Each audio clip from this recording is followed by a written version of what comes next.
So I waited until I knew, had some more information about what was going on with the DC announcement. So I waited until I saw a video that needed some clarification because the solicits, it was like they said stuff but they didn't, and like I know it was like Superman kicks off things 2025 and stuff like that. So I'm making a video probably like everybody else. That's just a quick thing, but I paid more attention to the announcement video that he did to get it a little bit more. Now, he said that this is chapter one of many chapters, and it's called Gods and Monsters. And that even with everything here that's being announced, this isn't everything in the chapter. This is like kind of just like a part one of it. We may get more later. So they were talking about, James Gunn mentioned about the continuity and cohesion. And this is why I wanted to wait until they did a little bit more and not just jump on the train right away, because some of it was confusing. And I was like, let's see if they kind of explain more. So he did use examples like Teen Titans Go, the Batman, Joker. They're going to be clearly stated as Elseworlds. 100% makes sense. And I'm glad he does that because there's people that get mixed up. So that probably means the DC cartoon movies, since they've done the Tomorrowverse, I don't know if they're going to keep continuing it, because I saw the Supergirl and stuff like that. Are they going to start calling that Elseworld since it's a Tomorrowverse situation? We'll see. But from what he's talking, I don't know. And that's because he mentioned that people that do the animation stuff is also going to be the same actors doing the live action stuff. So I don't know if that means Jensen Ackles is now going to be the DCEU's Batman. I have no idea. And I'm calling it the DCEU to differentiate it from Elseworlds for now until I know what it is. I know they said it's DCU, but to me that's the comic books, like how they have the DCAU, which is the animated universe, and then they have the animated movies. So, okay. Now, I told my friends this when they were like, well, what's the point of watching other movies? I kept saying, well, the way Shazam and Aquaman were set up, you can kind of do those movies, still acknowledge the Justice League, and still do it, because for example, if you haven't seen Shazam by now, sorry, spoilers, the end shows Superman show up, but you never see his face. So they can still put that as in, that's a different Superman. Same with Aquaman. They mention the Justice League and everything, but you never see the Justice League. Now, I know for Aquaman 2, it's supposed to be Ben Affleck's, Batman showing up, but then there's also a factor that plays into that goes with the Flash and stuff. So, I know that some of these movies he says leads into others. Like, I think he said, like, Blue Beetle leads into Aquaman, which leads into the Flash, and then the Flash is a reset point. So, you can watch the video. It's like a 5-minute video. I'm kind of doing this off the cuff because I'm in the middle of dealing with trash. So, with the Shazam, that means it's a part of the DC, EU continuity. Fine. Fury of the Gods, that's probably when they reset it, probably still that's going to happen, but Shazam 3 is going to be like a hard turn into this new DC universe. The Flash is a reset movie. Now, him saying it's one of the greatest superhero movies of all time, sure, okay, we'll see. Because y'all keep blowing this movie up like, yo, I'm telling you. I'm like, well, you're cutting out characters. You cut out Gal Gadot. You cut out Superman, Henry Cavill. You keep changing and redoing things. So that usually, when you're doing those kind of major cuts and major reshoots, that always doesn't work out very well. But we'll see.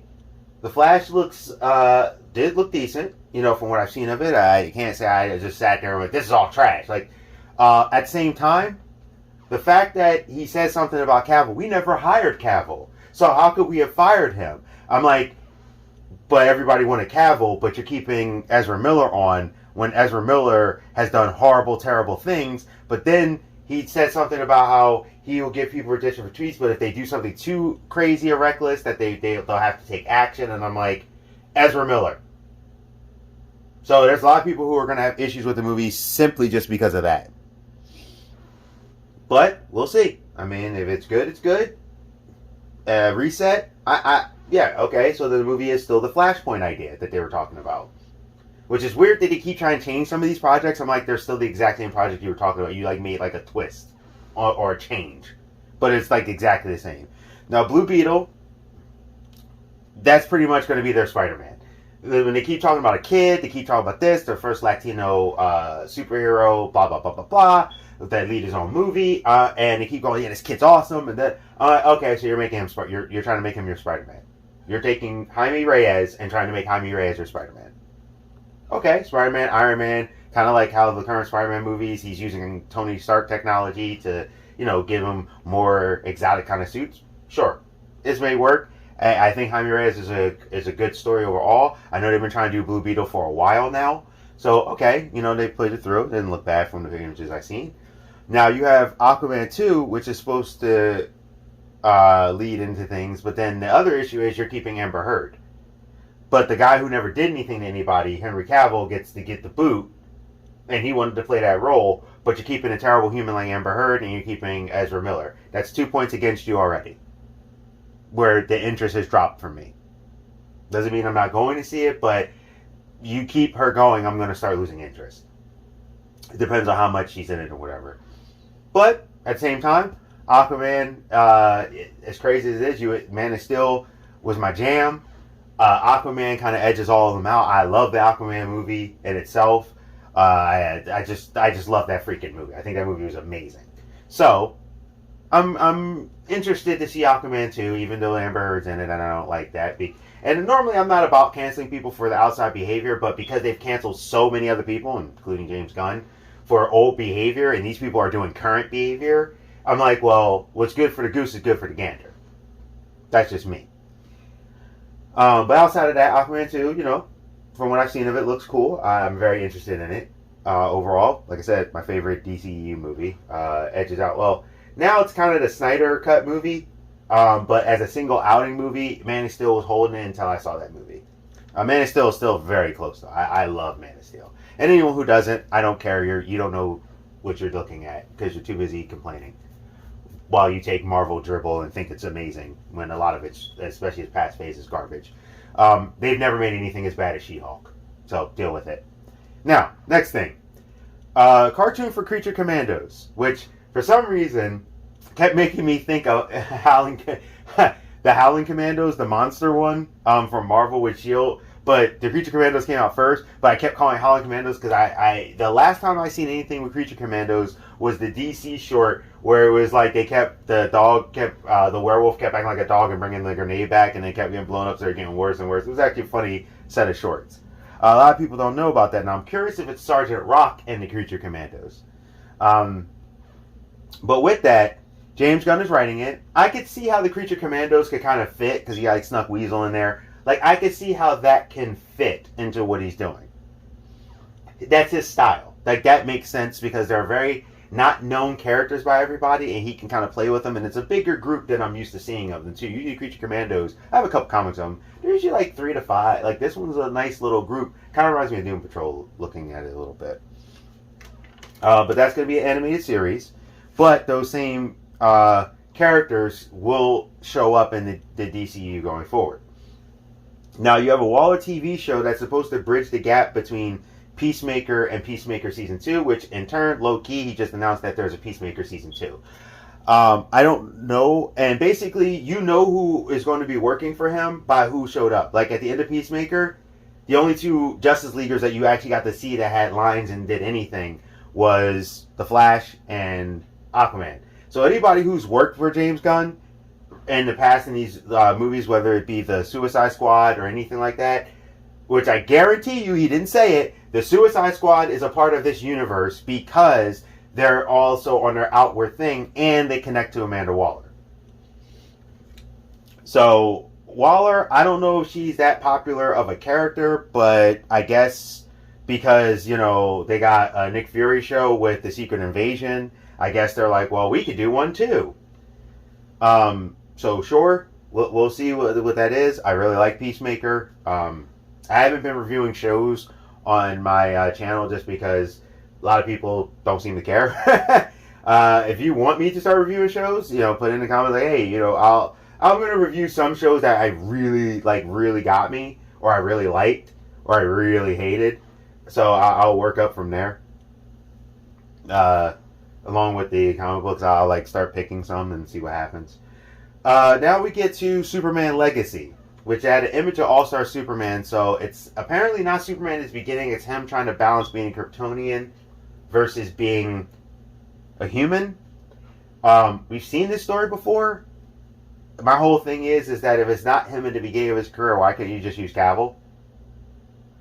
Nobody would have been opposed to that. But, they want to do a fresh actor. Okay, do a fresh actor then. You have an uphill battle to climb because this person, I want Cavill.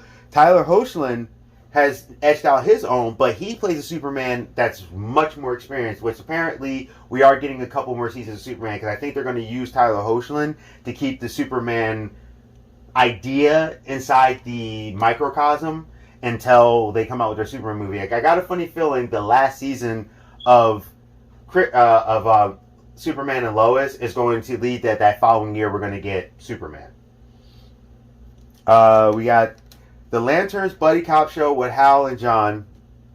Now, it's supposed to be a mystery show. It's supposed to be like True Detective. I'm like, really? And it's supposed to be terrestrial. I'm like, I'd rather see space adventures. I don't want to see Green Lanterns on Earth all the time.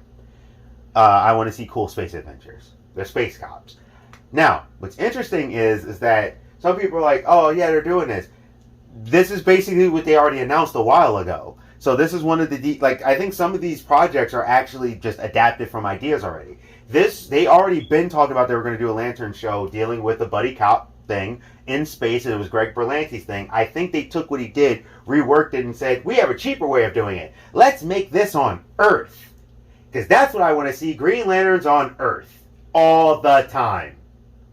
Even though they're space cops, and you can do cool space adventures, let's not do that, apparently.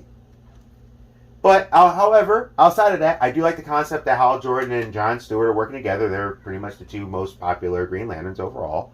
As long as I get to see my boy Kilowog, I'm in. Because Kilowog is my favorite Green Lantern and the best Green Lantern. I don't care about the humans as much. But that's just me. So I always get to see my boy, so I'm good. But outside of that, could it work? Sure. The whole True Detective thing, well, we'll see. Because that's a weird angle. Like, are you going to make it more adult? Like, I don't know. But I'm not mad about it. I'm glad we're going to see some Green Lanterns. I think it's good to see a show, get them to really flesh it out. Then we have The Authority. Hell yeah.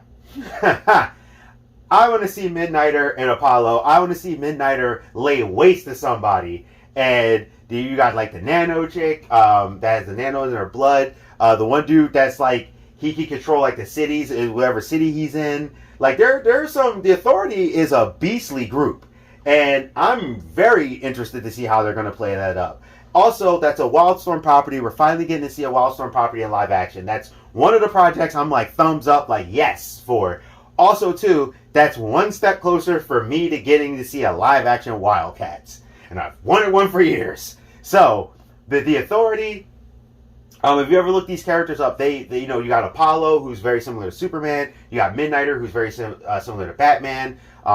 They're the two standout characters, but there is a nice plethora. The one girl who's technically immortal because she was born at a certain time on a very specific date. You got the one dude who dies and he comes back and he gets stronger every time he comes back from death. So there's a lot of interesting things. Authority, that's a good work because that's not a group you normally would see. So that one I'm actually very excited about. Paradise Lost live action, Game of Thrones, Wonder Woman at the Paradise Islands. I don't know about that one. I kind of just want Wonder Woman. I'm only interested in the Themyscira in the sense of what the buildup is to what it pertains to Wonder Woman. So I think how that one's going to work is I think it's going to be a situation that Wonder Woman is going to be in there, but going to be a child. That's just my theory. They're going to show her be a child and grow up, but it takes a long time for her to grow up while they're, I guess, jockeying for position. Now, if I get to see gods, Greek gods walking around and stuff, and they deal with, mythology and everything, that could be cool. But it just seems like they're like also going, well, we have this HBO thing that's a hit, so we're going to put this on the DC universe. I don't know if people want to see that when people really just want to see Wonder Woman, but it could be good. I'm not going to sit here and say it could be bad. If you make it a very awesome mythological thing, like the Amazons comic that I have, that one of these days I'll review, Amazon Odyssey, I didn't think that was bad. Some of it was okay, but it did give a lot of background to the Amazons. Some of it wasn't as great. Like, it wasn't like the best comic ever, but there was some good stuff in it. If they can go that route, okay, I'm in. Batman Brave and the Bold, which he already has established, because a lot of people were saying, was it going to be Dick, or was it going to be this, and I just waited. It's going to be the Grant Morrison run, but it's going to be Batman and his son Damian, which means, my guess is, this is about Batman, I think it's between like 8 and 10 years in, from the comic, if I remember correctly. So, that means this is going to be Batman. Batman's going to have been around for a little while. I don't know if this means Superman's been around for almost as long, and I don't know if they're going to do which one came first, Superman or Batman. I'm going to assume Batman, because lately that's been a narrative where they keep going Batman's first, because they just want to ride Batman into the oblivion. But Batman Brave and the Bold, hey, look, we're getting another movie with Robin. We haven't had one since 1997, and the only good thing about that 1997 movie was Robin. Everything else was terrible. So, and he was leading where his costume was starting to look similar to Nightwing. So I'm interested. And, I don't mind seeing Damian. I like Damian. My favorite Robin, even though they're trying to ruin him, is Tim Drake. Because they, instead of telling awesome Robin stories still, they're talking about him and his boyfriend, even though he's bi. And he's starting to act very weird when he could just be a guy who happens to have a boyfriend. Which I'm like, oh, okay, I didn't agree with the bi thing because I don't like retroactively changing characters' I like who they want to be with, their sexual identities, and then turning around and only focusing on that and not focusing on the character and build from that. Also, too, when there's a lot of already characters like with the LGBTQ community that I think are great and should be showcased, people like Dreamer, people like Midnighter that should be showcased, I feel like it diminishes the characters, their intention when you're taking another character and you're just retroactively taking 3 different things and going, well, we can interpret that this way now. Don't like that. But still, Tim Drake is still, like, as a Robin, he's still my favorite Robin. The TV show Booster Gold, they've been trying that for years, so that's not a surprise. It sounds like there's, this is something up James Gunn's alley. They're going to take it, change it up, mix it in a little, probably made a few changes, but, he said with imposter syndrome. But they've been talking about doing a Booster Gold show since Smallville. So this is like another thing that's kind of been in the works, probably has several scripts, so they're like, well, we already... Like that, Blue Beetle, some of these, I feel like, the Green Lantern show, I feel like they're like, all right, we have the script. This is easy. We'll just rework this part here, rework that part there. Boom. There you go, kid. So, Booster Gold, that could be a fun show just because Booster Gold's a really cool character. I personally hope Ted Kord is in it because I think Booster Gold is at his best when they did, like, the Blue and Gold team up. When those two are together, it's that's what people love the most. Now we're going to get to the thing I'm like, boo! Tom King, Superwoman, or Supergirl, Woman of Tomorrow, with her being a more, and I know what they're trying to do, they're trying to make her a more edgy Supergirl, so when she comes into the universe, there's a dichotomy between Superman and her. I actually get the concept. The problem is, a lot of people don't like Tom King. I mean, sales are okay, they did, but I don't see a lot of his stuff getting well received, but I know Tom King is very excited because he's finally getting that paycheck from Hollywood that he's wanted since they canceled New Gods. I did see a few other comic book writers apparently are like helping them edge out this universe. I don't think that's a terrible idea. Get the comic book people who work on it to do it, but maybe get the ones who are hyper successful to do it.